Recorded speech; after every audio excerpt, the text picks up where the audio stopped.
ओम साईं की कहानी साईं भक्तों के साथ। इस कार्यक्रम में हम सभी साईं भक्तों का स्वागत करते हैं।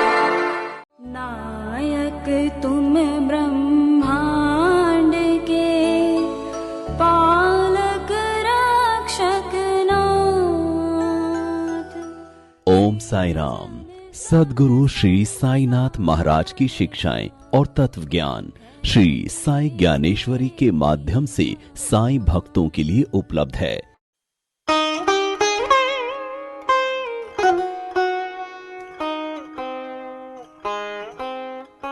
ओम साई राम। आप सभी का स्वागत है हमारे इस कार्यक्रम में। मैं साइली अरविंद माहेश्वरी शिरडी से। आज हम साई ज्ञानेश्वरी का पहला अध्याय अध्ययन करने वाले हैं। उसका नाम है ज्ञान। आपको पता है ज्ञान क्या होता है, और उसी ज्ञान के बारे में आज हम चर्चा करेंगे।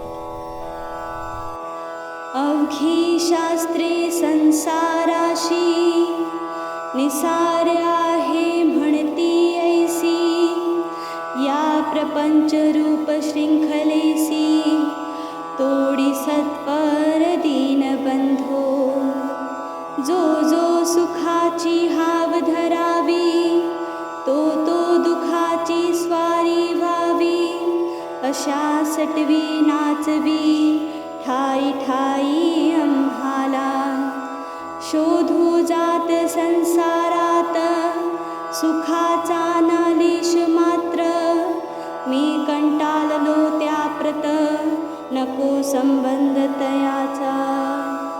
इसका अर्थ आपको बताना चाहिए। वो अर्थ ये है कि जो नाना साहेब चांदोलकर है, ये बाबा के पास जाते हैं, श्री साईं के पास जाते हैं और उन्हें अपनी समस्या बताते हैं। वो कहते हैं, मैंने वेद पढ़े, शास्त्र पढ़े, उनमें चाहा कि सुख मिलेगा, उनमें जानना चाहा कि ऐसा कौन सा गूढ़ ज्ञान है जो अभी तक हम आम संसारियों को पता नहीं। उन्होंने वो पढ़ा और उसमें बताया कि जो ये संसार है, इसमें लोभ, माया, अहंकार, बहुत सारी ऐसी चीज़ें हैं जो इंसान को भटका देती है। मुझे लगता है कि मैं किसी सुख की तलाश में कहीं भी चला जाता, लेकिन मैं जब वहाँ तक पहुँचता हूँ, दूर से लगता है कि वो सुख है, लेकिन जब नज़दीक उसके पहुँचता हूँ तब पता चलता है कि इसमें तो कांटे हैं, इसमें तो इतना दुख भरा हुआ है कि जो पहले नहीं था। मुझे तब जाके पता चलता है।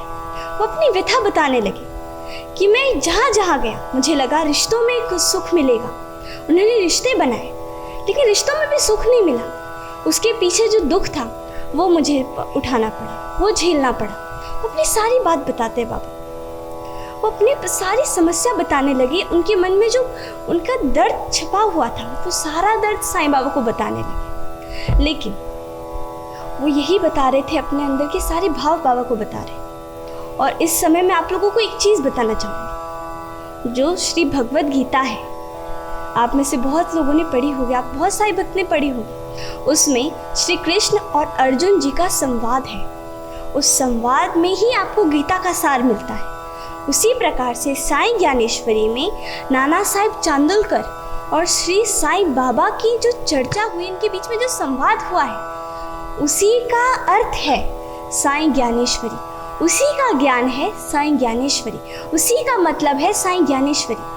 साईं ज्ञानेश्वरी यही बताना चाहती है कि जो नाना साहेब चांदोलकर हैं, उनके जीवन में जो मुश्किलें आई हैं वो आप सभी के जीवन में आई हैं। आप लोग भी सोच रहे होंगे कि हमारे जीवन में परेशानी आती क्यों है।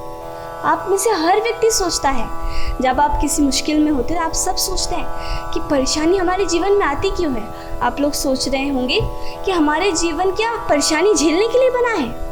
आपके मन में ये जो सवाल है, उन सारे सवालों को आप समझिए कि आप नाना साहेब चांदोलकर हैं और श्री साईं बाबा ज्ञानेश्वरी के स्वरूप में आप लोगों को मार्ग प्रशस्त कर रहे हैं। वो आपको बता रहे हैं कि तुम कहाँ गलत हो, तुमने क्या गलती की, तुमने कौन सा रास्ता गलत चुन लिया और क्या सही चुना। ये सारी बात आपको साईं ज्ञानेश्वरी में बता रही है, यही सारी बात। तो ये नाना साहेब चांदोलकर साईं से यही कहते हैं, बाबा से यही पूछते हैं कि मुझे लगा कि उधर दूर से देखने में लगा कि इस चीज़ में सुख है, लेकिन जब उसके पास गया तो पता चला कि वो तो सुख था ही नहीं, वो तो मेरा भ्रम था। मतलब आप किसी गुलाब के फूल को देखते हैं, वो कितना सुंदर दिखता है, कितना कोमल दिखता है, आपको लगता है कि अभी जाऊं और तोड़ लूं। आप उसके लिए कदम बढ़ाते हैं, आगे जाते हैं, उस पौधे के पास पहुंचते हैं और जैसे ही हाथ आगे बढ़ा के फूल तोड़ने की कोशिश करते हैं, उस समय आप सभी को पता है क्या होता है। उस पेड़ में, उस पौधे में अच्छे बड़े बड़े कांटे होते हैं और वो आपके हाथ को चुभ जाते हैं। उससे आपको बहुत ही वेदना होती है, बहुत ही आपको दर्द होता है। और जो ये भाव है, इसी को उन्होंने उदाहरण में बाबा को समझाने की कोशिश की कि मुझे लगा रिश्ते नाते एक सुख है, लेकिन बाद में जाके पता चला कि रिश्ते नाते सुख नहीं है, क्योंकि उसके पीछे जो जिम्मेदारी है वो उससे ज़्यादा बड़ी है, उस सुख से ही ज़्यादा बड़ी है। उस सुख के पीछे वो जो परेशानी है, वो जो दुख है, वो चलते आता ही रहता है, आता ही रहता है। आप कोई सी भी चीज़ समझ लीजिए, किसी चीज़ का उदाहरण ले लीजिए, ये तो फूल और कांटे की बात कर रही हूँ। आपके जीवन में ऐसे कितने प्रसंग आए होंगे, आपको लगा हमारे जीवन तो कितना बेकार है, कितना अजीब है, हम तो हमेशा दुख ही रहते हैं, हमें सुख मिलता ही नहीं है। तो ऐसे हम साईं भक्तों के लिए मार्ग प्रशस्त करने के लिए साईं ज्ञानेश्वरी, वो साईं बाबा का स्वरूप है, उस स्वरूप को अगर हम जानने की कोशिश करेंगे, तब जाके हमारे जो क्वेश्चन मार्क्स है ना, हमारे जो अंदर के सवाल है, वो सब मिट जाएंगे और उसका जो आंसर है वो हम सभी को मिल जाएगा। अब आप लोगों को बताती हूँ कि बाबा ने उसके बाद क्या कहा। लेकिन अब जो बाबा का ये क्वेश्चन था नाना साहेब चांदोलकर, इसके बारे में आज आप विचार कीजिए।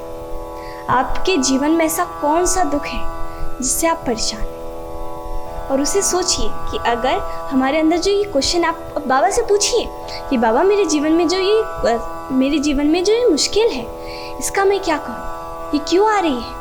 यही बात आप पूछिए और अगले एपिसोड में हम आपको बताएंगे कि बाबा ने उन्हें कितना सुंदर उत्तर दिया है। वो सारा उत्तर आपको अगले एपिसोड में पता चलेगा। लेकिन मैं आपको कहना चाहती हूँ कि इस वीडियो को, इस सवाल को, इस अध्याय को आप हर तक पहुँचाइए, आपके परिजनों तक पहुँचाइए, जिससे साईं ज्ञानेश्वरी का ज्ञान आपके परिजनों तक, आपके दोस्तों तक, बाकी दूसरे साईं भक्तों तक पहुँच सके और साईं बाबा जो हम सबको बताना चाहते थे वो ज्ञान आप तक पहुँच सके। मैं आप सभी से इजाज़त लेती हूँ और आज का यही एपिसोड ज्ञानेश्वरी का भाग 1 यही समाप्त करती हूँ। ओम साई राम। श्री साईदास राकेश जुनेजा द्वारा रचित श्री साई ज्ञानेश्वरी हिंदी आवृत्ति के साथ तमिल, तेलुगु और मराठी में भी उपलब्ध है। श्री साई ज्ञानेश्वरी के पारायण हेतु श्री साई ज्ञानेश्वरी मंगवाने के लिए संपर्क करें।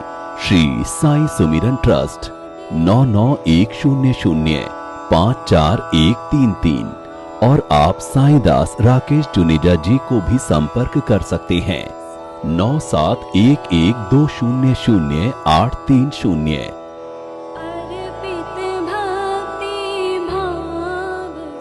श्री साई ज्ञानेश्वरी, जिसमें एक ग्रंथ के साथ और एक ग्रंथ उपहार के तौर पर दिया जाएगा। तो आज ही संपर्क करें और श्री साईनाथ महाराज के दिव्य ज्ञान को पाने का अवसर प्राप्त करें, ताकि बाबा की कृपा सदैव आप पर बनी रहे।